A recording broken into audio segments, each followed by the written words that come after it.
Okay, so welcome to our peer blend. I want to let you know that this is our number 14. So very exciting. Yay, we're really doing great things in Washington State. And so just as an additional, in case you missed it the last time, we have for last fiscal year, we trained over 1,200, or excuse me, certified over 1,245 peers in 1 year. So that's pretty amazing. We're doing beautiful and wonderful things.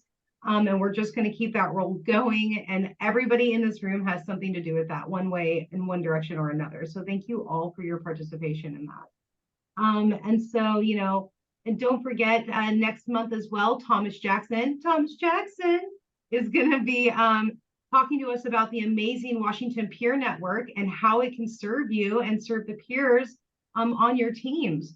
And so don't forget to come back for next month as well.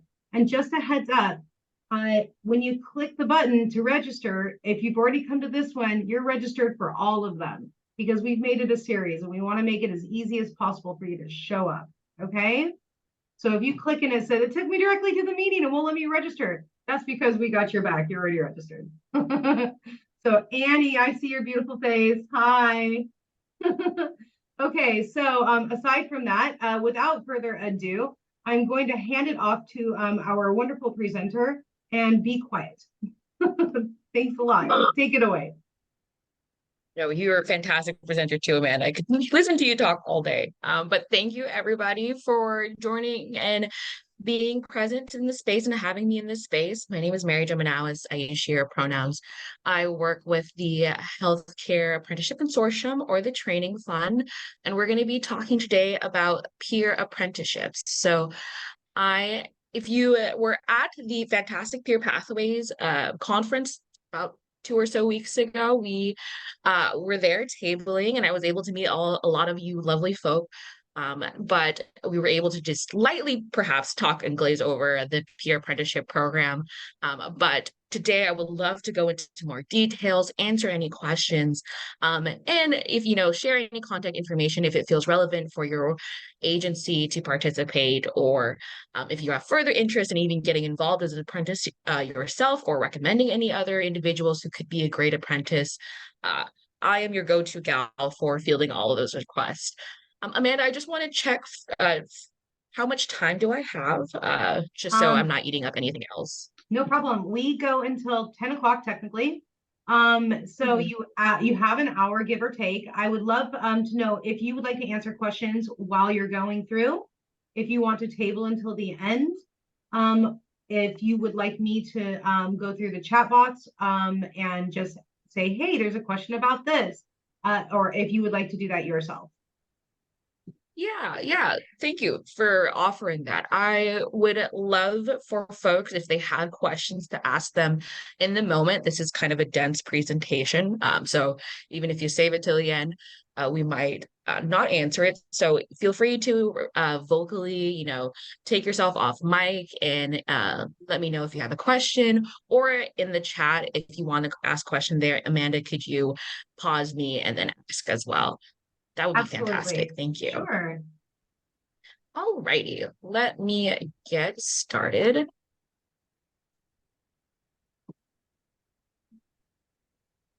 So as I go and get ready, let me just tell you a little bit about the Healthcare Apprenticeship Consortium as an entity. So, the HCAC came together and is sponsored by SEIU 1199 Northwest Multi-Employer Training Fund. We are a separate multi-union, multi-employer Washington State Registered Joint Apprentice Training Committee.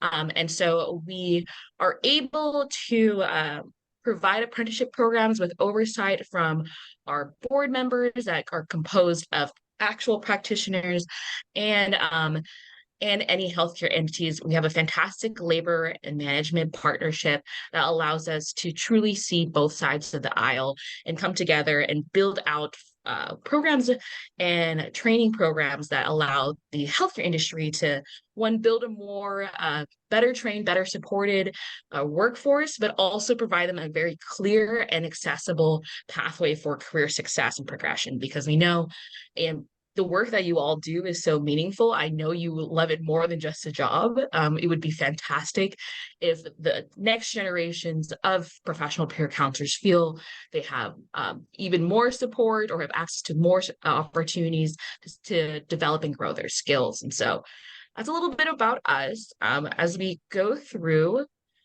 I just want to highlight a little bit of our spread because we are sponsored by Washington's largest healthcare union, and we are able to have really great partners across the state in executing our apprenticeships and all of our training programs.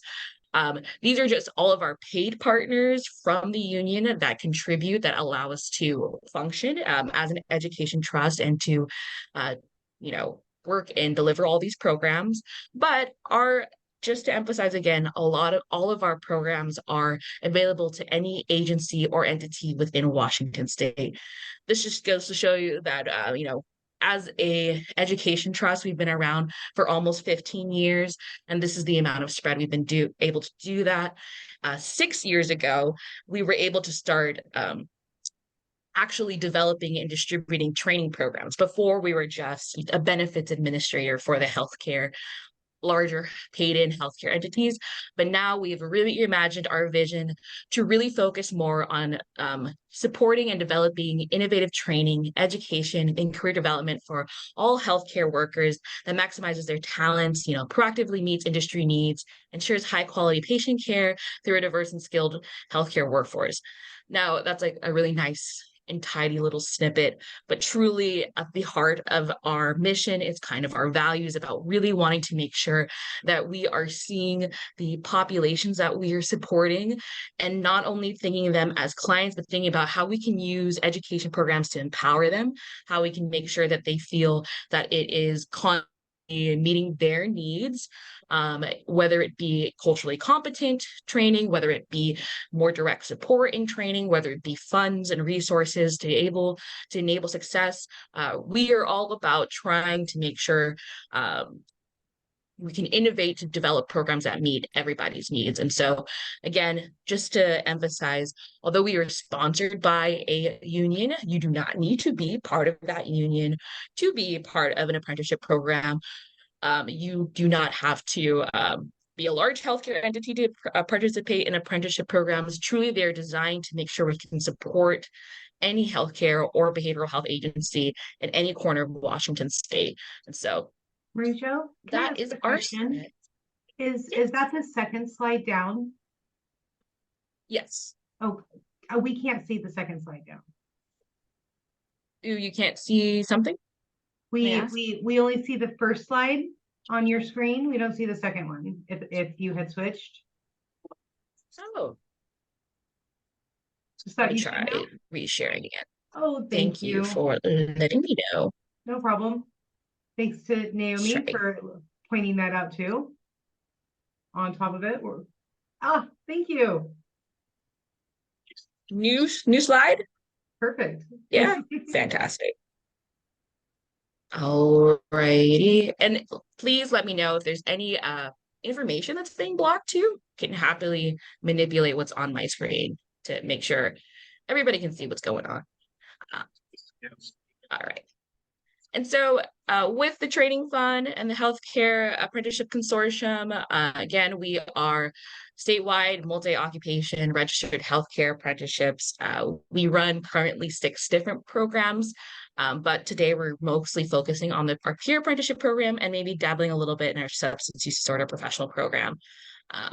But again, to reemphasize, we're open to all healthcare employers. They just have to be registered with the state and be a viable entity. And then, we are lucky to be able to do this work because of the extended support of the paid employer partners from the healthcare union and the grant funds that we are able to apply for and gather through things like HCAC, DOL, LNI, private philanthropy groups, and more.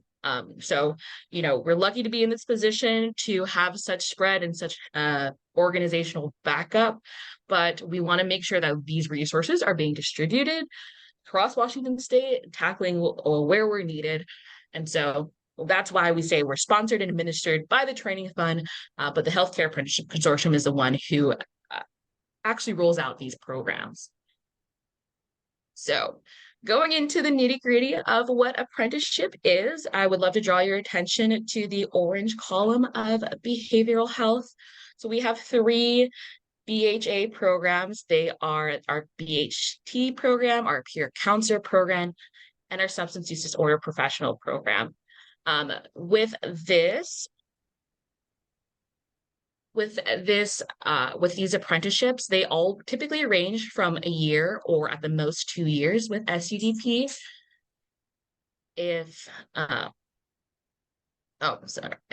With 2 years, it just is dependent on what the amount of hours it takes to complete that comply with our Joint Apprenticeship Training Committee. So I would love to backtrack a little bit and talk to Megan's question about healthcare employers.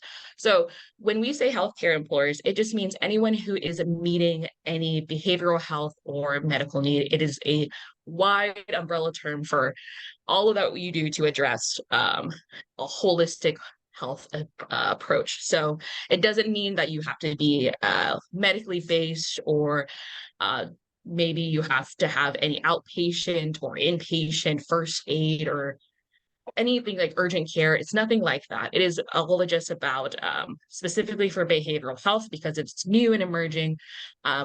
We take it just as seriously as we do as our medical apprenticeships. So hopefully that answers your question. You just have to be part of a registered agency to be a training agent. Thank you. And then I know that I have a colleague, Cheryl Schwartz, who is from the UW Behavioral Health Institute, who's just joining us. If you have questions in the chat, she can also answer them as I'm going through if I don't get to them in real time. So thank you for asking. Okay, going back to apprenticeship programs, the peer counselor one, why is it a year? We know that the HCA does a fantastic, 6 weeks, typically 6-week training course or a week or 2 intensive training course. There's different modalities in which they deliver all of the critical skills for being a peer counselor. We know and recognize the lived experience that you all bring to your healing and recovery spaces. And the peer counselor program was developed in tandem with feedback from the community about how we could develop a more gradual, better wraparound or gradual extra wraparound support services and an additional college and skill basis program that could just enhance the HCA training. Because we know for folks, sometimes if this is their first job re-entering society, or if this is their second chance about finding stable employment, just taking a short course might not be the most adequate way to support them on their journey. And so this is seen hopefully as another option available to find and utilize our resources to support your upcoming talent and work in tandem with already maybe existing peer counselors to further refine their skills and get them trained up to provide higher quality services with the new skills that they learn. What's incredible about apprenticeship programs is that all of the classes that are taken with apprenticeship are registered college credit with Olympic College. Those can be transferred throughout Washington State's higher education system and can also set up an individual to really be poised to complete even like a bachelor's of I believe it's a behavioral health support specialist or something to that likeness within the system. And so we really want to design it so that there's a ladder, there's a step system. A peer counselor can easily also register to become a substance use disorder professional and start that journey if they want to add on to their skill set. These are designed to kind of stack on top of each other. So if you want to imagine that the behavioral health tech is the most entry level, peer counselor after that, and substance use disorder professional as a little extra journey and career development opportunity available at your disposal. Apprenticeship always starts with a job from the agency. When you have or want to take on or mentor an apprentice, it always begins with a job or a hire, or identifying a person within your organization that might want to upskill themselves. These are earn while you learn modalities. So they're an apprentice will be going to class during the regularly scheduled 9 to 5 work week for a portion of that week. And then they will do on-the-job training. We'll get a little bit into the details of what that shapes out to be in the next slide. But truly, it's not that anybody can just be an apprentice and we place them at any agency. We are simply growing the talent that you select, that you think it is the best culture fit to your approach with your services. So it is truly a little bit more autonomous on the employer side about what an apprentice, who their apprentices will be. We can definitely provide support services for sourcing interested folks or placing them in relevant job applications, but they definitely don't have to be, sorry, I'm just pulling up the chat. They definitely don't have to be fully into it at those. Sorry, lost a little bit of my train of thought reading the chat. Just want to pull that up. Do you still have my screen visible if I have the chat visible? Just want to check in. Yes. Yes. I think so. Mary Jo, I can monitor the chat for you and I'll let you know. When you take a break, we can bring up the questions, or I'll let you know if it's urgent. Thank you, Cheryl. But trucking along to Teresa's question of what kind of licensure does the apprentice hold, with the apprenticeship program, they are coming in and they will be getting their CPC license for the first portion of the peer counselor apprenticeship program. It is not, they don't have to have it prior. If they do have their CPC prior to it, they can skip that first portion of the apprenticeship intensive training. But at the end and completion of the peer counselor program, they'll have their CPC and the additional college credit. The substance use disorder professional pathway comes with registering with the SUDPT, and then at the end, with the proper testing, they get their full SUDP licensure. The CPC is still within the tandem of the HCA process. So we are still working with the Healthcare Authority to do the same CPC. It's just the training is more concentrated for that first week. So it's still integrated. Great question. Can I jump in with just a quick thing, which is that the CPC training is kind of the very first part of the apprenticeship. Like the very first thing they do as a peer counselor apprentice, is do the coursework and the required tests, to actually get your CPC certification. So it's the first thing they do with the apprenticeship. Can I ask a question? How will you be able to flow with the 80-hour change that's coming up? And be able to add that in? Will it change it from a 1-year apprenticeship to longer? Will you have to put more concentration into 40 hours? Will you have to bring people back that have already gone through this and give them the additional gap training? What will that look like? Yeah, so Cheryl, I would love for you to add on to anything that I don't mention. But we are definitely taking the new legislation into account as we develop the future of this program. We imagine that that intensive 80 hours is going to be tacked onto the original. I believe it's around 2,000 hours fully in total for the full training. Cheryl can also bring up the exact numbers. But we will not be recalling anyone from the past apprenticeship. I don't believe in the legislature.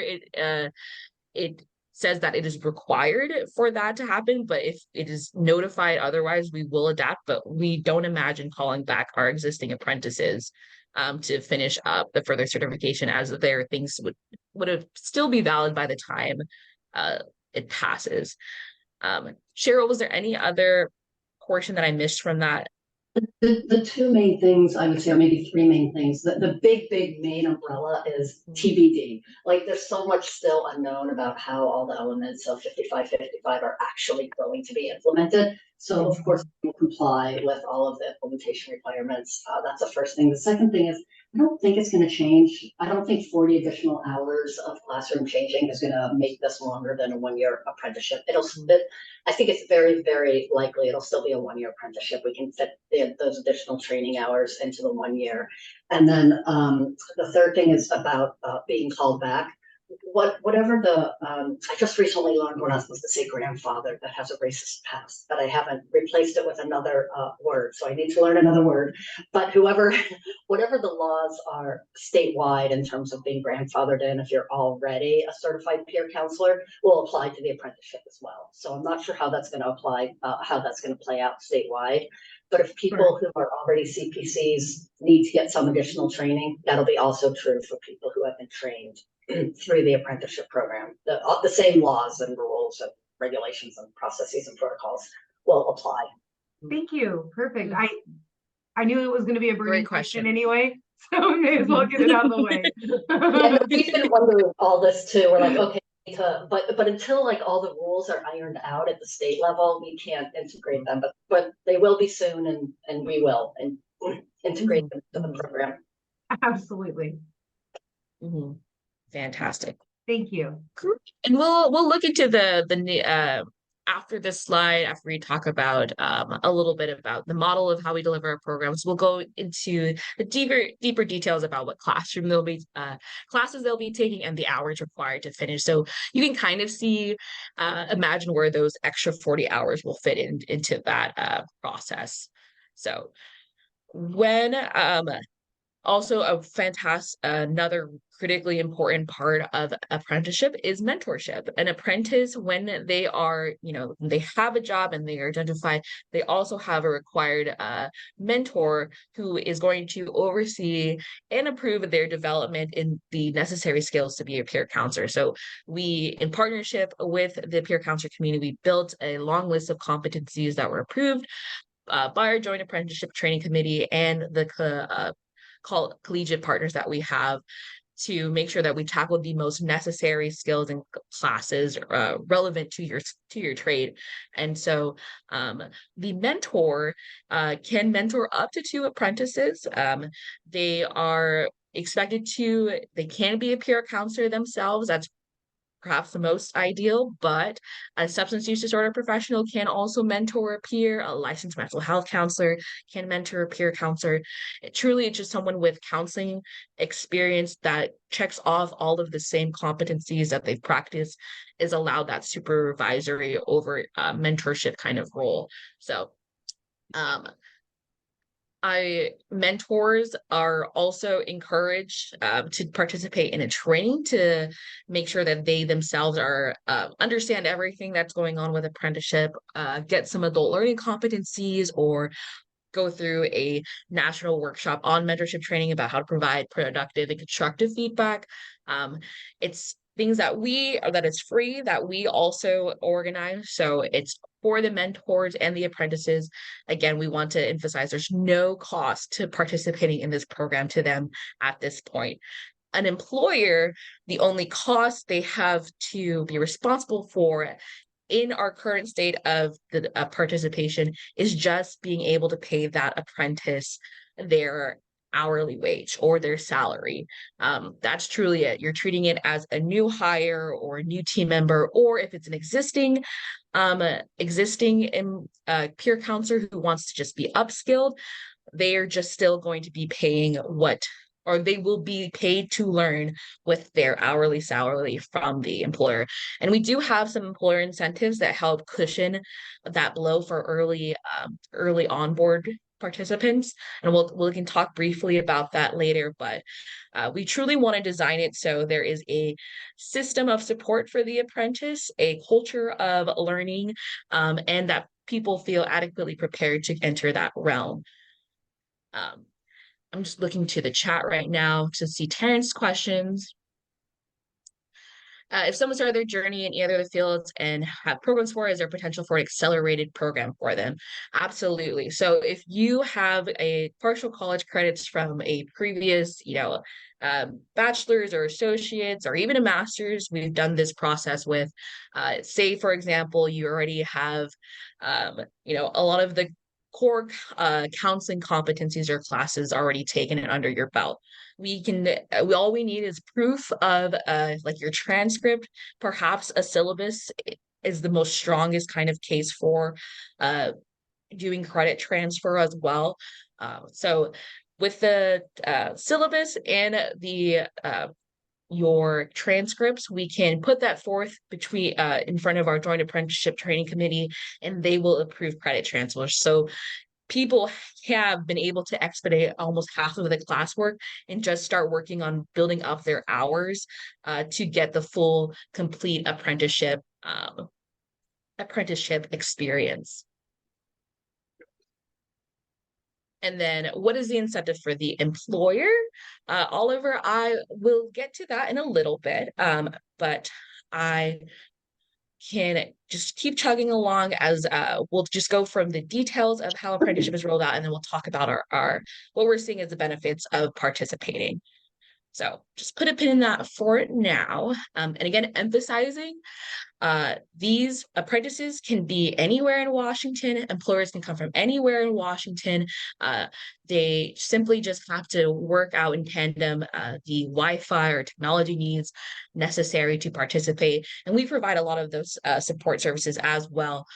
So we make it as easy to enter as possible, as we can swing, in this system. So the reason why we really champion employer participation in apprenticeship, we see that if you don't have the existing setup, we find that a mentor and an apprentice model allows for an apprentice's needs to be immediately seen and allows them to have immediate learning from their classes applied to their skills and services put in the clinic. They feel more confident in what they're delivering because they're getting instant feedback about how they are performing. And additionally, because it's typically not just the mentor uplifting and training an apprentice, we find that the culture of sharing knowledge, the culture of wanting to see growth and even discussing best practices truly helps build a better can help foster a more productive and culture of communities approach for our employers. Hopefully, in participating in apprenticeship, we feel that apprentices don't feel that they're thrown in to their respective roles. Maybe they can feel that they have a more gradual approach, building confidence, and so they don't feel like they have to, be pulled in different directions to try to both skill up themselves and apply just the small or the short training that they get for CPC. They are continually reinforced with other lessons to increase the quality of their services. And hopefully we're reducing overtime for any of your other staff who are maybe not are also being pulled with large caseloads. If you have more individuals in the room, more apprentices, they're able to reduce at a very early state in the apprenticeship program. They're able to be billable. They're able to deliver services in tandem with a mentor. And then as they gain more confident and as this mentor doesn't have to be always by their side, they can start doing billable services and hopefully reducing the workload for your whole team. And then lastly, we want to make sure it also supports your organizations and our organization's DEI goals. And that means being able to provide the wraparound support services like laptop lending, hotspot lending, $500 worth of emergency support funding that can go to childcare, groceries, rent, car payments, anything that would prohibit a apprentice's stability. And during the time of apprenticeship, we really try to work with them to make sure they feel supported. We also have tutors for English as a second language, tutors for the classes that they're taking, and makeup sessions. So if they miss classes, they are able to retake things. So we try to make it as flexible and as supportive as possible, so that any barriers, so anyone from any socioeconomic status feels that they can participate in apprenticeship with some air of ease. It's not a perfect system by all means. Absolutely, folks have to, they're still dealing with their own journeys. They are still trying to support and build their families. What's great about apprenticeship is that it's not like you only have one shot to be a complete apprentice and to do it in that 1 year timeline. If you need to delay, or if an individual has to take a step back, there are multiple opportunities within the year to rejoin a program. The only limiting factor is if they don't pass their CPC twice. I believe it's very difficult to get that again. So that's kind of the only other thing. I see something. Are we still on the second slide? I have moved over. It says, want to make sure that we're still active on the right screen. Cheryl, what do you see on your end? What does my presentation? I don't know what number slide it is, but it says healthcare apprenticeships, Y, and then employer benefits.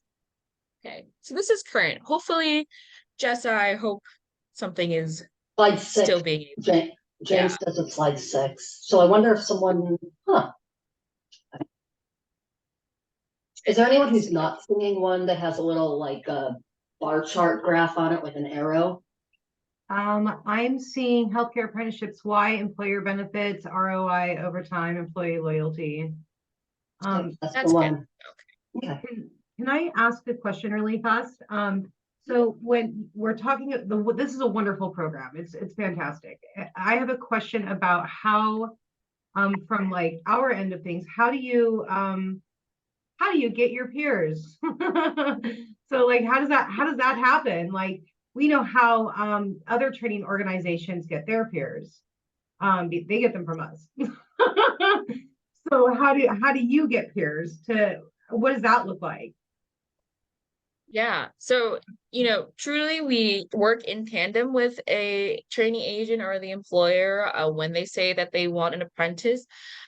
Typically the process is that the employer will either, if they want a new peer counselor or want to train up a new peer counselor, they will create a job posting. And then we, with our candidate sourcing contractors called Track Associates, they have a database of folks that have raised their hand already about wanting to participate in peer counselor.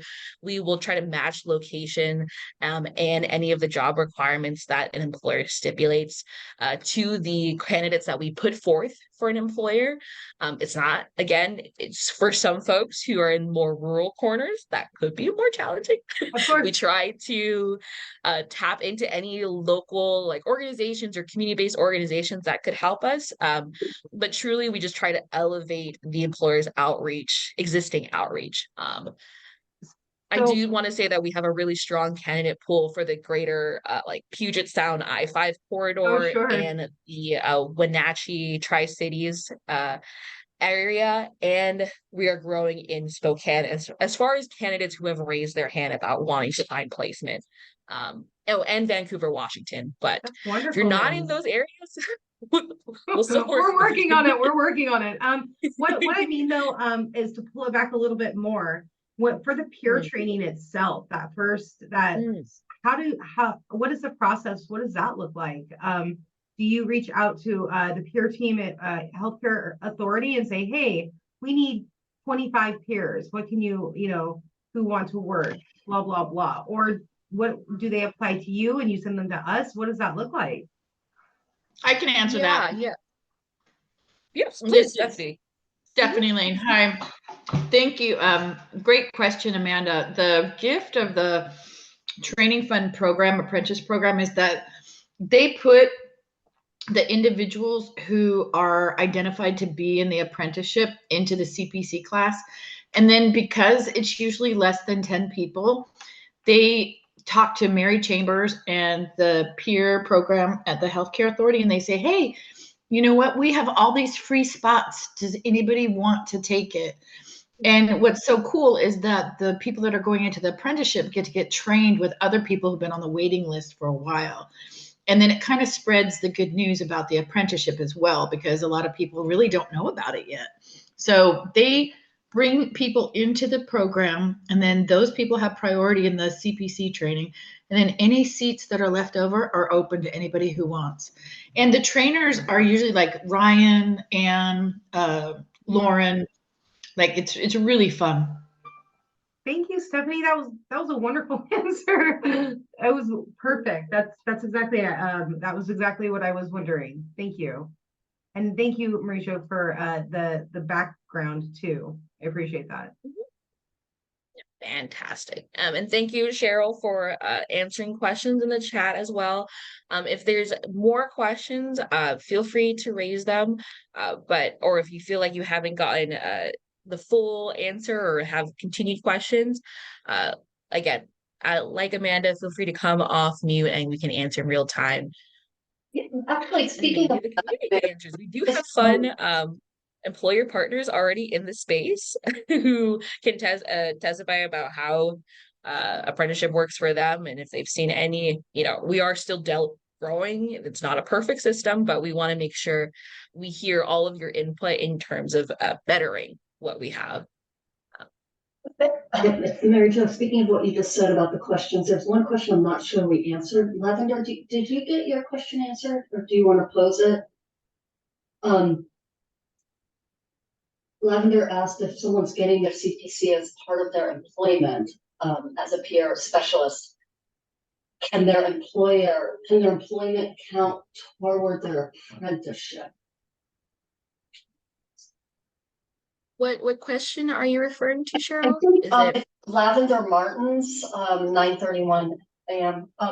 Basically, I think what you're asking is if you're already employed as a peer and you've put some hours and you've been employed for 4 months, or you've put X number of hours, if you become an apprentice, do those hours retroactively become part of your training? Yes.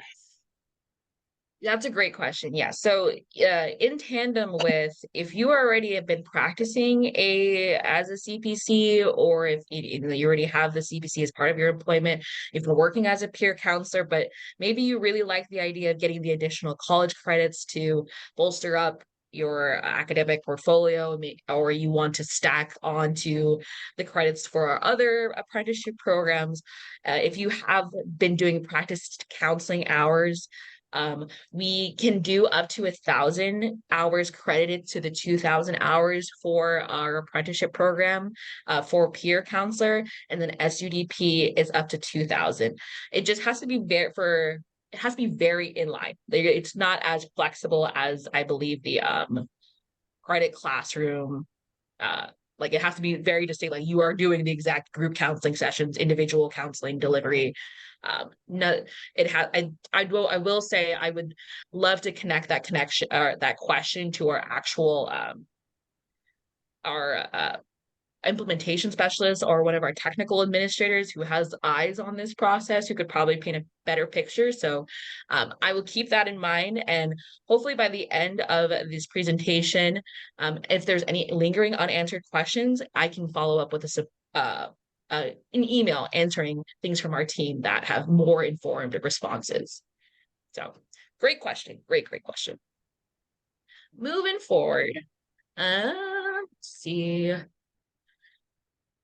This is a little bit, I'm going to skip through this because this is about our medical apprenticeship, but we do data tracking for all of our programs to ensure that we are measuring, and living up to our objectives and our outcomes.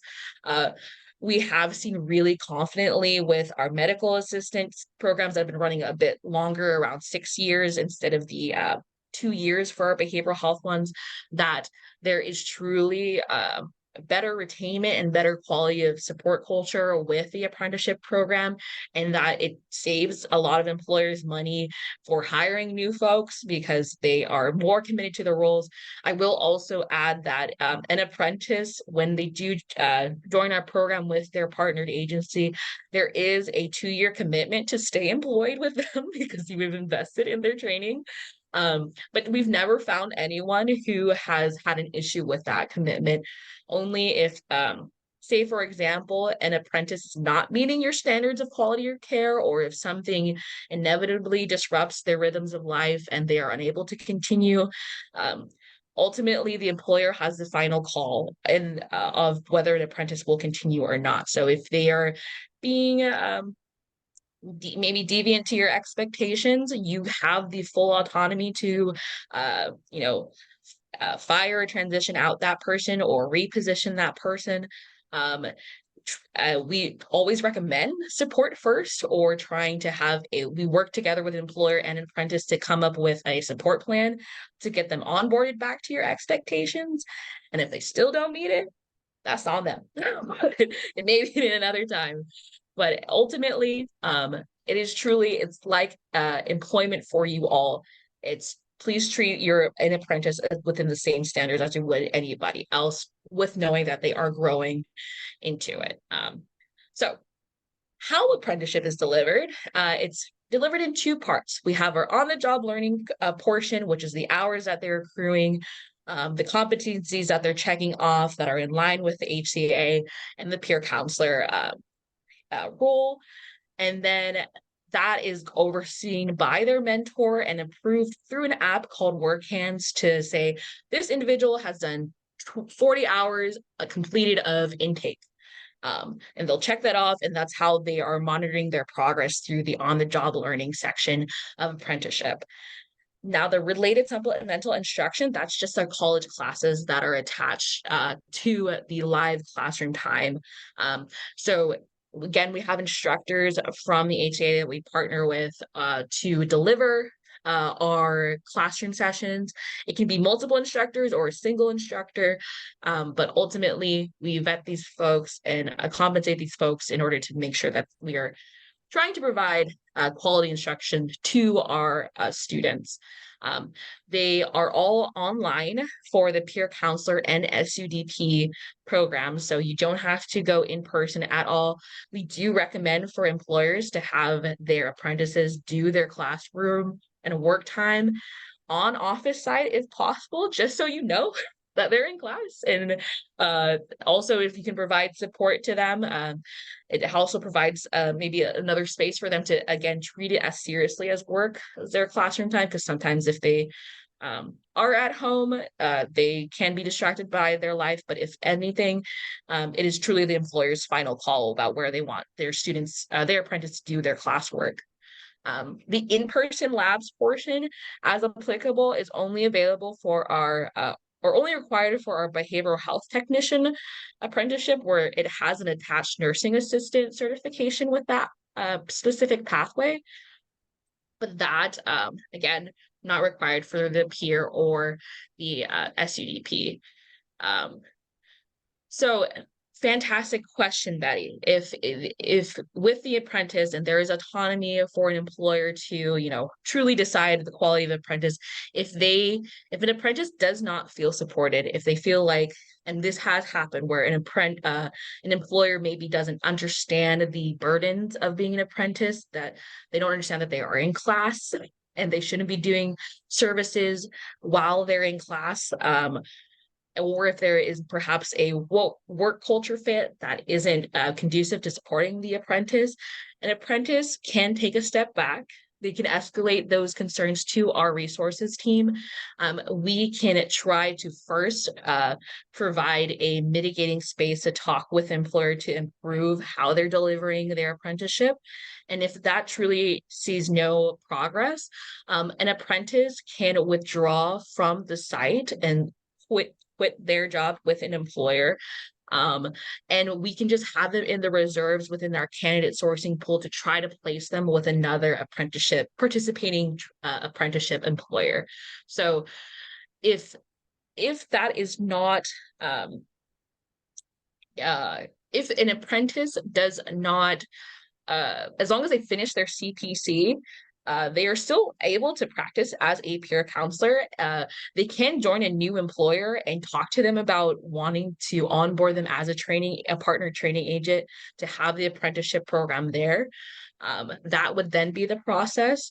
But hopefully, we're placing them with another employer who already is participating in apprenticeship, does it well, and they can continue their career progression there. If you have ideas about how to put more power into an apprentice's corner, or what to be a more supportive space for them, we would love to hear it, because we know, especially for folks going back into classroom, it's college classes from age of 5. I don't know about you. Sometimes that's not something that most people can bear at certain different entry points into this program. So if there needs to be accommodations, we try to be as flexible as possible. We want to emphasize that the intensive college class session is not as long as people believe it to be. Like, hopefully past month 2, you're no longer maybe just doing 1 day of class and the rest is on the job training. There are breaks within the day. There's lunch breaks. There's other things. We expect that the employer is not working, the apprentice is not working for their employer on their breaks, that they're actually taking the time to rest and recover. So yes, hopefully that alleviates some of the burden on the apprentice. But again, we know that there should be more support services if they decide something's not fitting. They do have kind of like I believe, a 1-year buffer to find a new employer before they have to kind of restart the whole application process. But again, if they have their CPC and it's already completed, but it might get a little bit messy after a year. But we really follow the apprentice throughout their journey so that they're not left by themselves, wondering what their next step is. As far as the process for on-the-job plans and the app, it's just all virtually through an app. We do training for that, so the mentor and the apprentice knows how to properly log their hours and get credit for them. And then for the mentor training, it is 4 hours, 4 sessions. So in total, 16 hours across 4 different days, typically within 2 weeks. It's not just right after the other. They happen before every cohort start, and mentor training can also be delivered through video resources that we link, but we really encourage them to attend in real time so that we can troubleshoot any live problems. But that is our program structure. Again, these are college credits are housed through Olympic College, can be transferred throughout the Washington State education system and out of state if they accept the credit, but it's truly within their spouse. Our books are shipped out to our apprentices. They don't have to pick them up anywhere. Laptops, hotspots are shipped out to apprentices if they request it. And then that $500 worth of emergency funding, or if they want us to refund them or reimburse them for their CPC course, an exam, we have the means to do so. And then the pay rate for apprenticeships, that is a fantastic question. So we have a journey wage card that each apprentice gets as they participate, which stipulates a minimum salary for that role.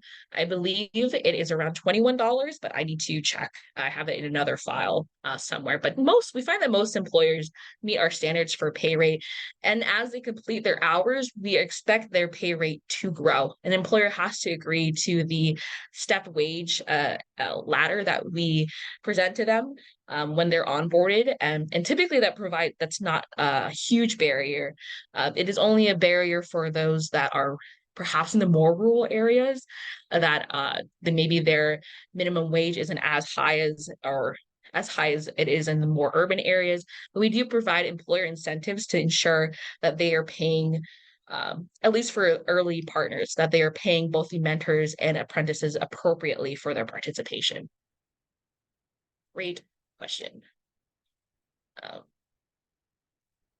All right, let's move forward for the sake of time.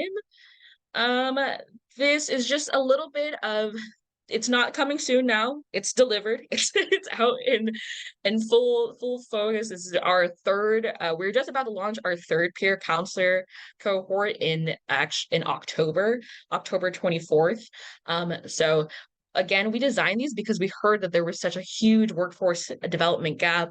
That, you know, we want to make sure we provide as many opportunities in tandem with HCA and existing opportunities to elevate the peer counselor workforce. We know they're doing fantastic work, but we don't want them to do it alone. They already do so many things. If we can take anything off their plate or provide other employers with an opportunity to upskill and train the next generation of peer counselors, that's all that we're about. And so typically, our timeline for partnership is 2 to 3 months before a cohort date. We really want to make sure we're meeting with an employer to make sure they meet all of our training agent agreements. They have a proper mentor. They have proper clinical or service sites that would, you know, be in tandem with our apprenticeship program. If you are a larger entity and you have an existing union, we will work with your union to make sure the contracts are all in place. Also, so that's 2 to 3 months. That will be me. I would be your main support person about onboarding in this process. And then 1.5 to 2 months prior to the cohort launch, there is, you know, candidate recruitment, mentor training, finalizing our on-the-job training plan, and with the employer, making sure that they are reviewing and accepting applicants at a reasonable pace. So again, we have our track associates who can help source candidates in your local area that meet your requirements. We just try to do that as soon as possible to give you the best chance of getting an apprentice. And then 2 weeks prior is enrollment, onboarding, making sure everyone is in tune with how apprenticeship is going to go. We have different team members who I support the employer side, and then we have 2 different team members who support the apprentices with their registration onboarding. So we have 3 people in total who are at your disposal. I would say even 4 or 5 who can help out if any, in the case of any of us are unavailable. But truly, 2 weeks before we're getting the gears going, and then the program launches. We'll just finish this up before I get to you, Cheryl. The current program launch for, again, October 24th is our next one. It is not too late to join that one, but our next launch is going to be in February of next year. And so it is right now a fantastic time to bring this up to your organization if it feels like it's could be a good opportunity. We have guaranteed grant funding for a year for the peer counselor program for anyone who joins in October and January. We are constantly trying to get more grant funding to distribute to you all, but this is just what we have guaranteed within our grant cycles. So what that can tail out to is around $4,000 for every peer apprentice, and then around $5,000 for every SUDP apprentice. And those grant incentives cover the cost of the schooling, the cost of the administrative process on the back end for the, you know, your organization or your HR folks who are on the back end taking time out of their day to meet with us to set this up, and a very highly encouraged mentor premium to compensate them for training the apprentice. So typically that adds up for a mentor. We encourage at least $1 increase in their hourly rate. Okay, Cheryl, you have a question? Well, I was actually just going to point out Renita's question, but while I have the floor, there is something that I'd like to say, and that's that Mary Jo is giving you guys so much information. It probably feels like you're drinking from a fire hose, right? Like, holy moly, how do I incorporate all this? How do I convey this to my, administrators or directors or whatnot? So I just want to say that Mary Jo and her colleague Lee do this really great kind of orientation meeting to, HR folks, executive directors, clinical supervisors, managers of peer support programs, whatever. Your organizational leaders, they can have a one-on-one or 2-on-2 or whatever meeting to go over a very similar slide set to just what she just went over to you. So you don't have to convey like everything to your organizational leaders, because that's what the training fund does. They do these orientation meetings to interested employers, and so I just wanted to tell you guys that it's what you just heard was so much information because Mary Jo and her colleagues, this is a developed program, lots of nuance and detail and important elements that would be impossible to hang on to in your brain for your subsequent conversation with your organizational leaders. Just a gentle Yes. reminder, we have about 2 minutes left. Yes. So I would love to say, just to give you a snapshot of what you can see for our classes, why we think these additional supplemental classes, elevate the existing CPC training. They're just getting more reinforced training about, ethics and boundaries, documentation, crisis intervention, utilizing their lived experience. These are all things that are not necessary, but absolutely help support and develop more experienced and more confident practitioners. I will send all of these slides and all of these short little snippets of our class schedule so you can just see fully and process it all, how we execute our apprenticeship program. But thank you all for allowing me to be in this space again, allowing Cheryl and I to share our apprenticeship programs. We are huge fans of the folks in this room. We will continue to work towards bettering this program. Please, I'm going to share my contact information in the chat, but I'm sure Amanda or whoever organizes this can also share all of the details, the slides and handouts post our meeting. It would help if I pulled myself off of mute. Mary Jo and Cheryl, thank you so much for being here. We appreciate you so much. This was such great information. I learned a lot. And so now I can't wait to learn a little bit more. Please forward the information to me. I will get it out to an email to everybody else, including the link to the YouTube as soon as I can get it. So everybody has an opportunity to see the recording as well. Washington State, thank you so much for being here and being present and asking questions and leaning in and being curious. We appreciate you. And if there's anything you need, you reach out because we're family and we're here for each other. Thanks, folks. Take care. Well, have a great week. You. Bye, y'all. Bye. Bye.